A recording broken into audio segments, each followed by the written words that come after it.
Bonjour de nouveau. Donc, comme je l'ai dit dans ma précédente vidéo, oui, j'aime beaucoup la langue des signes. Alors, c'est utile pour les personnes sourdes, mais pas que. C'est aussi utile pour les personnes dyspraxiques, les personnes autistes, les personnes muettes, les personnes bègues. Et voilà quoi. Voilà, parce que dans les systèmes de communication, on pense qu'il n'y a que l'oralité, mais pas que. Il y a d'autres façons de communiquer. Il y a ne serait-ce qu'Internet, les réseaux sociaux, il y a aussi le morse, le braille, et la langue des signes en fait partie. Alors, ça a été créé pour les personnes malentendantes et sourdes à la base, mais je trouve que c'est utile pour beaucoup de monde. Et si je devais faire... Non, je ne vais pas dire ça, moi. Je vais pas dire ça, je vais dire une bêtise, et je voudrais pas me mettre des gens à dos. En tout cas, si je fais cette vidéo, c'est pour encourager des personnes à s'abonner à des pages qui me tiennent beaucoup à cœur. Donc, en majorité langue des signes, et donc du coup, je vais mettre les liens en dessous. Il y en a une, c'est Association Mediapi. La dame qui tient ce journal, qui a pour but d'informer les personnes sourdes et malentendantes, est une dame que je trouve est vraiment une belle personne. Un peu timide et fragile. J'ai jamais pu la rencontrer en vrai. Je vais parler qu'en interactif, mais c'est quelqu'un qui compte beaucoup pour moi. Il y a aussi la page de IVT, l'International Visual Theatre. Alors, c'est un théâtre qui a été créé en 1975 ou 76, je crois, par un monsieur français, Jean Grémion, et un monsieur américain, Alfredo Corrado. Et c'est à cette époque, justement, que commence le réveil sourd. Ben oui, le réveil sourd, parce que effectivement, après, je trouve que la langue des signes, oui, je trouve que les sourds ont un peu trop tendance à se l'approprier à eux. Bon, c'est eux qui la font tourner et la font vivre.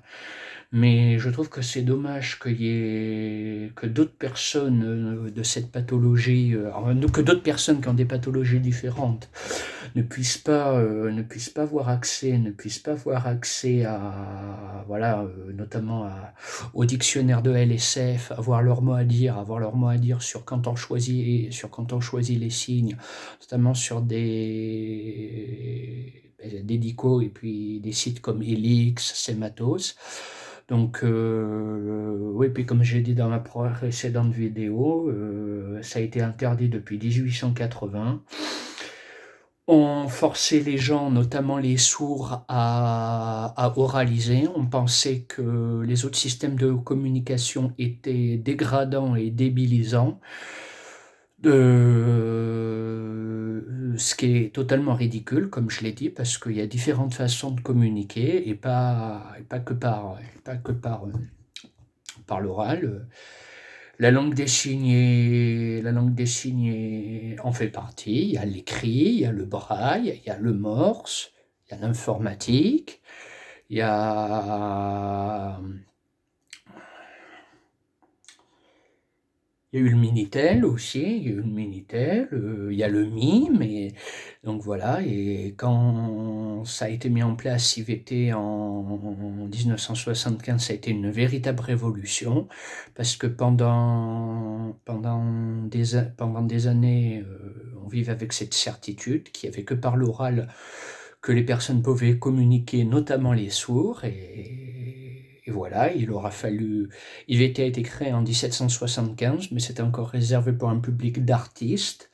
Il aura fallu attendre 1991, avec notamment la loi Fabius, pour que la langue des signes soit inscrite comme langue à part entière, et que les sourds aient le droit de choisir entre le français et l'oral et de choisir la langue des signes. Il manque encore d'interprètes et de formation pour apprendre en langue des signes, mais bon, ça c'est un autre débat, ça. Je vous laisserai voir, notamment en vous abonnant au site d'IVT. Sinon, il y a l'œil et la main aussi. La personne qui tient qui gère, c'est une émission pour personnes sourdes et malentendantes. Elle s'appelle Sandrine Forerman. C'est mon art thérapeute. Je connais bien tous les handicaps, TSA, dyspraxie, syndrome de Gilles de la Tourette, dyslexie, autisme d'Asperger, TDAH, et justement, d'où ce que j'ai dit précédemment par rapport à mon avis sur la langue des signes qui devrait être plus ouverte, notamment que d'autres gens avec d'autres pathologies puissent avoir leur mot à dire sur les signes qui sont choisis chaque année. Sandrine est quelqu'un qui compte énormément pour moi et qui est très branché par la spiritualité.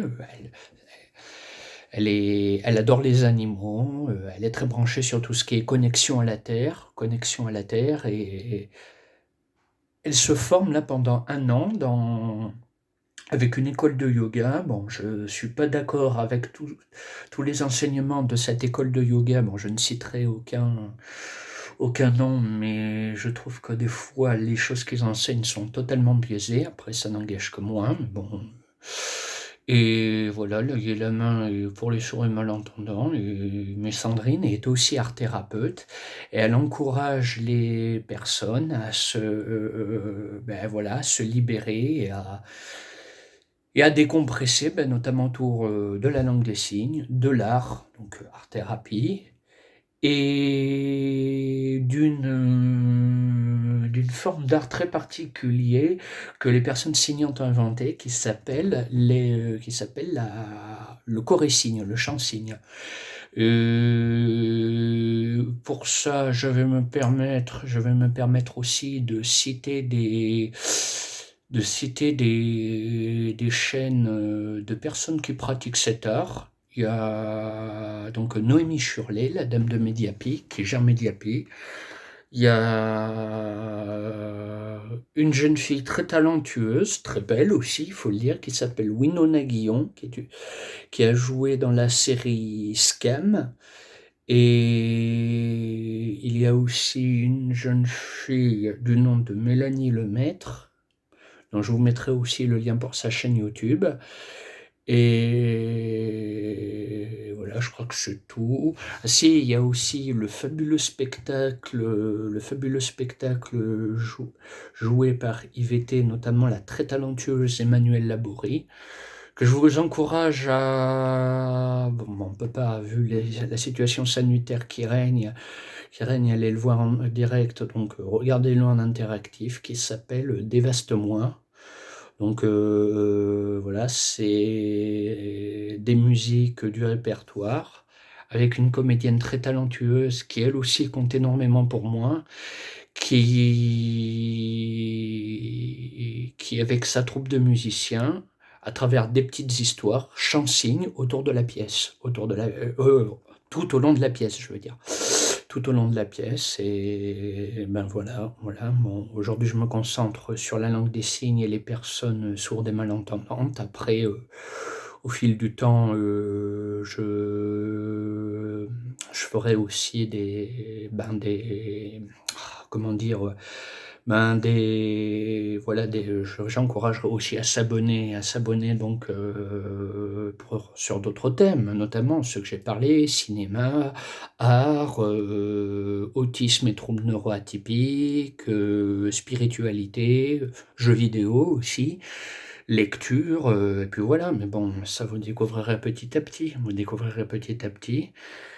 Et si, peut-être que la dernière personne que j'ai oublié de citer, c'est une jeune femme qui a 10 ans de plus que moi. Je l'ai rencontrée par hasard sur Instagram, qui s'appelle Amandine, qui je trouve est très talentueuse en chant-signe. Et elle aussi, je vais vous mettre le lien de sa page YouTube pour que vous puissiez vous abonner. Voilà. et salut à tous et bon après-midi.